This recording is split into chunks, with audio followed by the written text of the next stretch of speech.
So already in 1992, they began to plan for NATO enlargement, a complete and reckless cheat.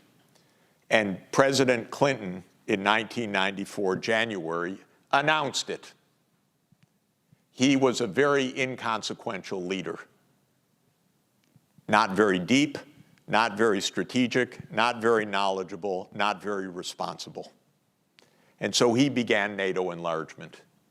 And NATO enlarged first to Hungary, Poland, and the Czech Republic in 1999, and then in 2004 to Estonia, Latvia, Lithuania, Bulgaria, Romania, Slovakia, and Slovenia, 7 countries. And the Russian leadership said, stop this. You told us none, and now it's already 10. And the United States said in 2008, we're not done, and you have no say about it. And we never promised you anything, which is a blatant lie. And so the United States in 2008 said, we're going to go to Ukraine and to Georgia at the Bucharest NATO summit. That's why we have this war, because Russia said no.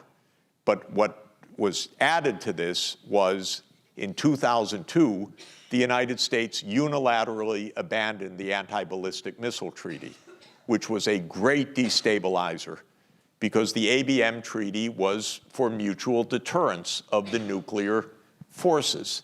And the US started putting in anti-ballistic missile systems in Poland and in Romania, the Aegis missile systems, and the Russians said, wait a minute, you're destabilizing the nuclear framework and you're expanding NATO.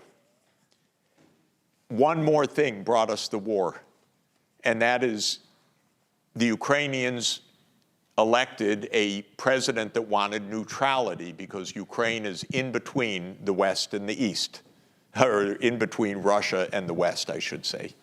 And so they elected a president that wanted neutrality, and the United States does not like neutrality, as you know. This is a problem for here, too. The US doesn't like neutrality. That's an imperial idea. We don't like neutrality. You're either with us or you're against us. So the US helped to overthrow that president on February 22nd, 2014. It was a coup, and the US was an active part of the coup. That's what caused the Ukraine war. By the way, the media say everything I said is propaganda. And I can tell you, everything I just said is absolutely true.